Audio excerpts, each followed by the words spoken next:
साथियों नमस्कार, मैं हूं मनोज अंतानी और आप देख रहे हैं बहुजन मीडिया। आज हमारे साथ ऐसी शख्सियत है जिनको अंतर्राष्ट्रीय स्तर पर किसी पहचान की मोहताज नहीं है। वो माननीय के पी चौधरी साहब हमारे साथ हैं। 10 दिन की विदेश यात्रा कर वो वापस लौटे हैं। 26 तारीख को हमने आपको जो खबर दिखाई थी, किस तरह से न्यूयॉर्क की एक सड़क का नाम बदलकर डॉक्टर अम्बेडकर के नाम पर उसका सड़क का उद्घाटन किया गया। उसमें माननीय के पी चौधरी साहब भी शरीक थे। भारत से एकमात्र ऐसे समाजसेवी थे जो उस कार्यक्रम में जिनको इनवाइट किया गया था और उनके हाथ से भी उस रिबन को खिंचवाया गया जिसमें नामकरण हुआ। तो इससे पहले तो कार्यक्रम के बारे में बताए।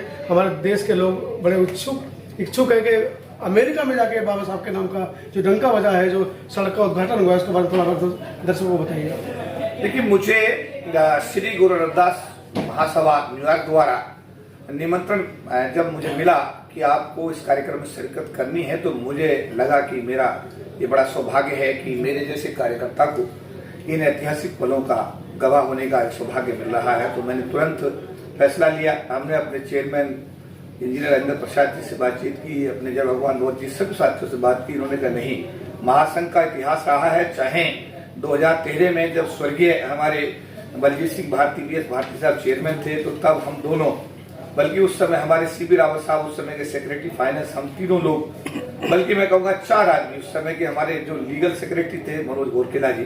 तो 2013 में जब बाबा साहब अम्बेडकर के कोलंबिया विश्वविद्यालय में 100 साल एंट्री के पूरे हुए, तो वहां पर एक जश्न पूरे दुनिया के अम्बेडकरवादियों को बुला करके मनाया गया था। तो 4 गोष्ठी हुई, उसमें हम लोग वहां पर पहुंचे और हमने अपने महासंघ की तरफ से अपने समाज की बात को बड़ी मजबूती के साथ रखा। उसके बाद 2016 में जब यूएनओ में पहली बार एक नया इतिहास रचा गया कि बाबा साहब अम्बेडकर की जयंती को आधिकारिक रूप से यूएनओ में जब सेलिब्रेट किया गया, तो उस कार्यक्रम में भी महासंघ का प्रतिनिधित्व करते हुए मेरा सौभाग्य रहा कि मैंने वहां अपनी समाज की बात को मजबूती के साथ उठाया। 2017 में फिर दूसरी बार यूएनओ में मौका मिला और मैं फिर न्यूयॉर्क गया और वहां पर भी अपनी समाज की आवाज को मैंने उठाया। इसके बाद 2017 में ब्रिटिश पार्लियामेंट के अंदर भी प्रोग्राम बाबा साहब का जयंती का मना। तो मुझे बड़ा अच्छा लगा कि जब बाबा साहब अम्बेडकर गोलमेज सम्मेलन में गए थे, लंदन गए थे, तो मेरा भी एक था कि क्या मेरे जैसे कार्यकर्ता को भी कभी लंदन देखने का मौका मिलेगा। लेकिन जब बाबा साहब का आशीर्वाद बरसा, तो ऐसा बरसा कि ब्रिटिश पार्लियामेंट, जो दुनिया की सबसे मजबूत पार्लियामेंट मानी जाती है, जिसकी सिक्योरिटी दुनिया की सबसे टाइट सिक्योरिटी मानी जाती है, उस संसद के अंदर, पार्लियामेंट के अंदर मेरे से कार्यकर्ता को करीब 1 घंटे मैंने अपनी समाज की बात को वहां पर पूरी दुनिया के सामने रखा। इसके साथ फिर 2018 में मुझे कनाडा का जो पार्लियामेंट है ओटावा में, वहां में बतौर चीफ गेस्ट बुलाया गया। करीब 60 मेंबर ऑफ पार्लियामेंट और वहां के रक्षा मंत्री सज्जन सिंह जी की उपस्थिति में अपने समाज की उठाने का हमने सफलता प्रयास किया। वैंकूवर कनाडा हो, चाहे जापान हो, चाहे आपका वाशिंगटन रहा हो, चाहे न्यू जर्सी रहा हो, चाहे देश का, दुनिया का कोई भी कोना रहा हो, जब भी टोरंटो रहा हो, हमें कोई मौका मिला, हमने बाबा साहब के मिशन को सींचने के लिए राष्ट्रीय स्तर, अंतर्राष्ट्रीय स्तर पर, चाहे रामला मैदान में बाबा साहब अम्बेडकर के जब आरक्षण 97 में खत्म किया सुप्रीम कोर्ट ने, तो उन आदेशों को वापस कराने के लिए एक देशव्यापी आंदोलन की शुरुआत रही हो। रामला मैदान की लाखों रैलियों का आयोजन रहा हो, तालकटोरा स्टेडियम में अंतर्राष्ट्रीय सम्मेलनों का आयोजन रहा हो, चाहे राजपथ पर बाबा साहब का संविधान निकालने की बात रही हो, और देश के अंदर किसी प्रकार की एट्रोसिटी जब हुई तो उसके खिलाफ चाहे जो संसद मार्ग है यानी जंतर मंत्र है, वहां पर प्रदर्शन करने की बात नहीं। तो हमारे महासंघ ने अपनी जिम्मेदारी को भारत के अंदर पूरी मजबूती के साथ व्यवहारिकता में निभाया है। इसके लिए हमारे कार्यकर्ताओं पर मुकदमे लगे, हमारे कार्यकर्ता जेल गए, हमारे कार्यकर्ता नौकरी में, जो हमारे पदाधिकारी थे, नौकरी में रहते हुए भी उनको बड़ी दिक्कतों का सामना करना पड़ा। लेकिन हमारे साथी, हमारे जमा सिपाही, हमारे सम्मानित पदाधिकारी महासंघ के कभी पीछे नहीं हटे और समाज की आवाज को उठाते रहे। एक बार तो ऐसा हुआ कि 2 अप्रैल 2018 के आंदोलन को जब हम लीड कर रहे थे संसद मार्ग पर, तो वहां पर एक सांसद आ गया। तो हमने उससे एक ही बात कही कि क्या आपने अपने समाज की, हमारे समाज की कोई आवाज संसद में उठाई? अगर नहीं उठाई तो आप अपना संबोधन समाप्त करिए और नीचे उतर जाइए, और उनको नीचे उतार दिया गया। तो महासंघ ने अपनी जिम्मेदारी को कभी भी, जब भी कोई जिम्मेदारी समाज की महासंघ को मिली, महासंघ ने चाहे आवाज यूएनओ में उठाने की रही हो, और चाहे ब्रिटिश पार्लियामेंट, कनाडा पार्लियामेंट आवाज उठाने की बात रही हो, और चाहे तालकटोरा स्टेडियम के माध्यम से अपने समाज की बात उठाने की कोशिश रही हो, चाहे संविधान यात्रा निकालने का राजपथ पर मामला रहा हो, महासंघ ने पूरे देश के, हमारे साथी अम्बेडकरवादी साक्षी हैं कि हमने अपनी पूरी जिम्मेदारी के साथ महासंघ ने सामाजिक जिम्मेदारी का निर्वहन किया। उसी जिम्मेदारी के निर्वहन में महासंघ द्वारा मुझे नामित किया गया और मुझे न्यूयॉर्क भेजा गया और मैं महासंघ के प्रतिनिधि के रूप में all India federation of SC/ST organisations के राष्ट्रीय प्रधान महासचिव होने की हैसियत से न्यूयॉर्क पहुंचा। 24 तारीख को मेरा न्यूयॉर्क शहर में पहुंचना हुआ। उसके बाद 25 तारीख को ये वृहद कार्यक्रम था। उस कार्यक्रम में मेरा संबोधन जब हुआ तो मैंने ये धन्यवाद करते हुए कि आपने बाबा साहब अम्बेडकर के नाम पर ये सड़क का नाम जो कराया है, इसके लिए पूरे अम्बेडकर देश दुनिया के अम्बेडकरवादी आपका धन्यवाद करते हैं। लेकिन मैं चाहूंगा कि जो भारत की संसद है उसका नाम भी बाबा साहब अम्बेडकर के नाम पे होना चाहिए और इस प्रस्ताव को पूरी दुनिया के अम्बेडकरवादियों ने एक मत ध्वनि से पारित किया और प्रस्ताव पास किए और प्रस्ताव पास करके वो पत्र दोनों संगठन श्री गुरु रविदास महासभा न्यूयॉर्क और बेगमपुरा कल्चरल सोसाइटी न्यूयॉर्क द्वारा दोनों लेटर जो है प्रधानमंत्री नरेंद्र मोदी जी के नाम बना करके मुझे दिए गए। कल मैं भारत वापस लौटा और भारत से आने के बाद में आज ये सभी प्रधानमंत्री कार्यालय जाकर के वो दोनों पत्र प्रधानमंत्री कार्यालय में जमा करा दिए गए हैं। तो हमें उम्मीद है कि प्रधानमंत्री जी इस पर संज्ञान लेंगे और बहुत जल्दी भारत की संसद का नाम परम पूज्य बाबा साहब डॉक्टर भीमराव अम्बेडकर के नाम पर उसका नामकरण करने की पहल करेंगे। जो साहब हमने आपके इतिहास के पन्नों को टटोलने की कोशिश की है। हम उसी कड़ी में आपके गांव पहुंचे, वेरा फिरोजपुर बुलंदशहर। वहाँ पर हमने लोगों से जानकारी ली आपके बारे में। तो उन्होंने बताया कि आपके पिताजी तांगा चलाया करते थे और बड़ी गरीबी के दिन आपने वहाँ गुजारे हैं। उसके बाद हम पहुँचे मेरठ छात्रावास कुमार आश्रम, जहाँ पर आपने शिक्षा की। वहाँ के लोगों ने बताया कि एक पैंट कमीज हुआ करती थी, शाम को उसको धो लिया करते थे पजामे को, फिर अगले दिन उसको तैयार करते थे। लेकिन 2013 से जब आपकी अंतर्राष्ट्रीय जो उड़ान पहली उड़ान हुई और अब 2023 चल रही है, 10 साल के अंदर लगभग 10 हवाई यात्राएं हुई हैं। उस समय के भारत में और आज के भारत में, उस समय के न्यूयॉर्क में और आज के न्यूयॉर्क में आपको क्या तब्दीली नजर आती है?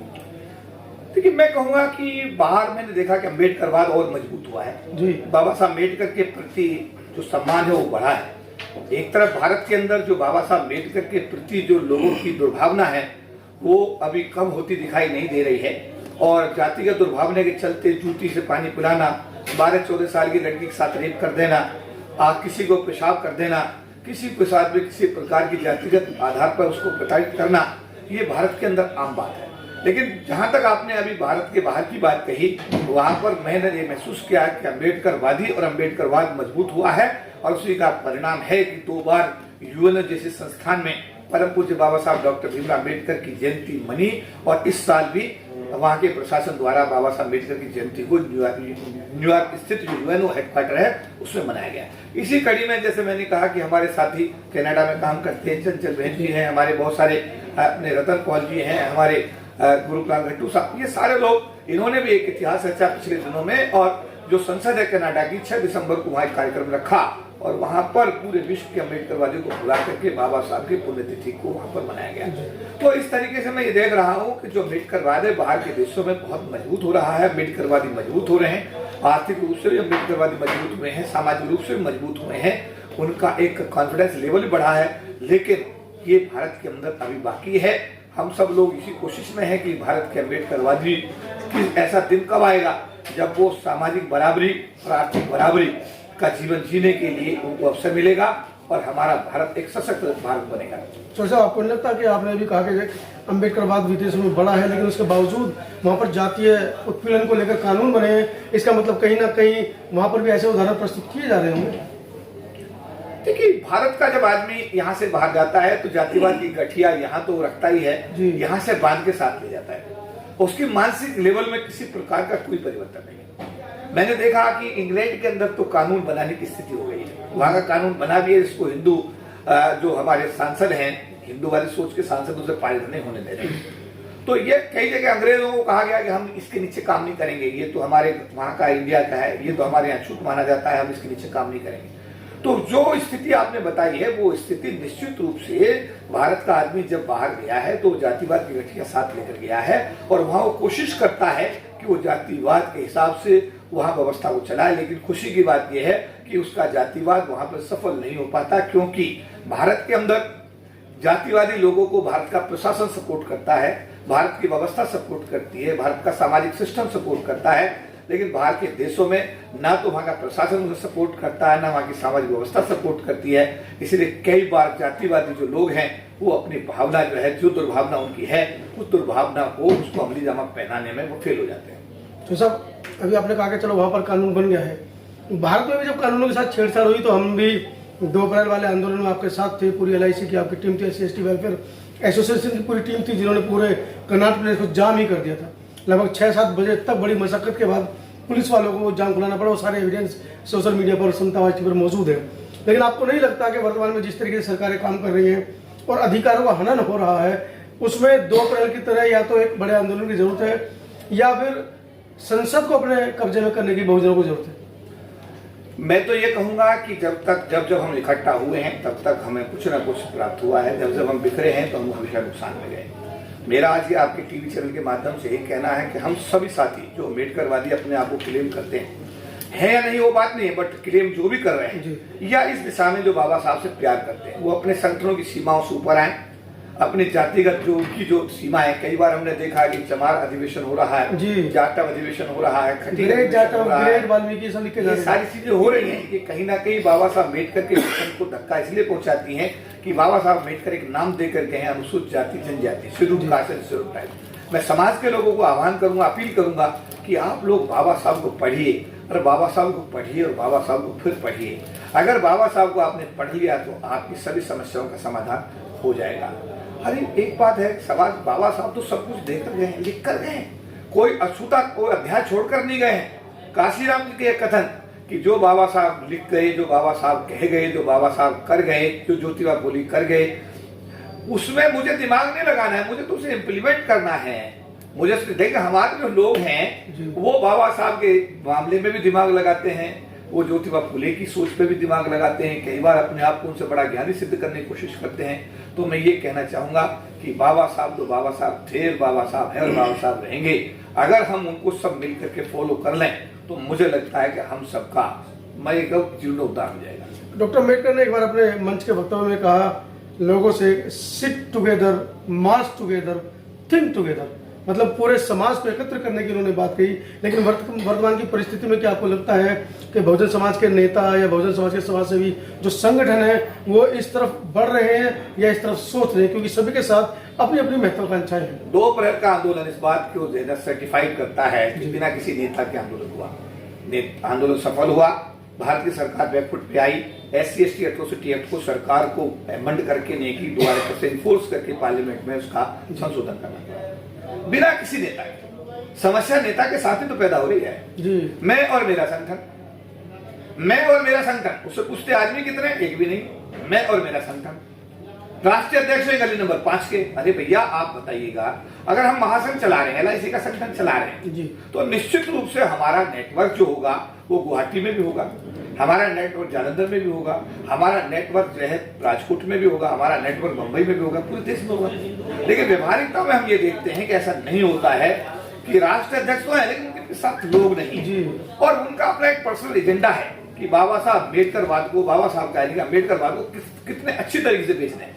तो जो अम्बेडकरवादी है उनमें एक बहुत बड़ा तबका अम्बेडकरवाद को बेच करके अपना घर भरने में लगा हुआ है और वही बहुत बड़ा समाज के लिए घातक साबित हो रहा है। हमारा कहना है कि संगठन की सीमाएं तोड़ो, सब लोग 2 अप्रैल 2018 की तरह एक सोच पैदा करो। बिना किसी नेता के आंदोलन हुआ था और जब अगला आंदोलन हो, अरे भारत का संविधान हमारा नेता है, बाबा साहब अम्बेडकर हमारे नेता है, काशीराम जी हमारे नेता है। इन लोगों को अपना नेतृत्व मान करके आप सब लोग इकट्ठे हो जाओ, इकट्ठे होकर के अपनी सामाजिक शक्ति का प्रदर्शन करो और उसके आधार पर अपने समाज के हितों को संरक्षित करने की पहल करो। लोकसभा के सांसदों को मैंने कहना चाहता हूं, जनाब आप किसी पार्टी के रहमो करम पर लोकसभा के MP नहीं बन रहे हैं। आप नहीं बनेगा तो दूसरा बनेगा, दूसरा नहीं बनेगा तीसरा बनेगा शेड्यूल्ड कास्ट की। 25% के कोटे में शेड्यूल्ड कास्ट का आदमी ही लोकसभा का MP बनेगा, ये पक्का है।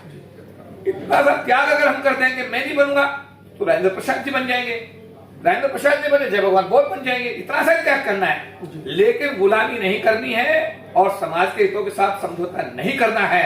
131 MP अगर आज चाहें तो वर्तमान सरकार को गिरा करके एक मैसेज दे सकते हैं कि आप भारत की संसद का नाम या तो बाबा साहब अम्बेडकर के नाम पर रखिए, अन्यथा हम अपना समर्थन आपसे वापस ले लें।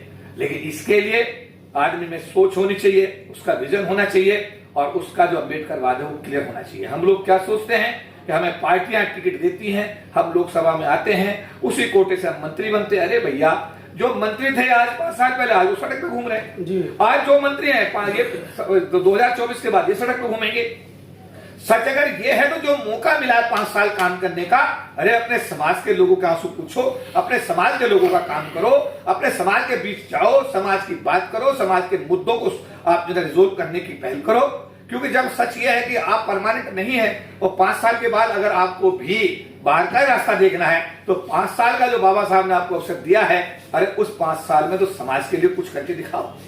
लेकिन ऐसा मैं कहता हूं 100% ऐसा है कि जो हमारे सांसद चुन के आ रहे हैं वो ये सोचते हैं कि हम तो पार्टी ने हमको ये मौका दिया है। मैं कहता हूं पार्टी ने मौका नहीं दिया है, ये बाबा साहब अम्बेडकर ने आपको मौका दिया है।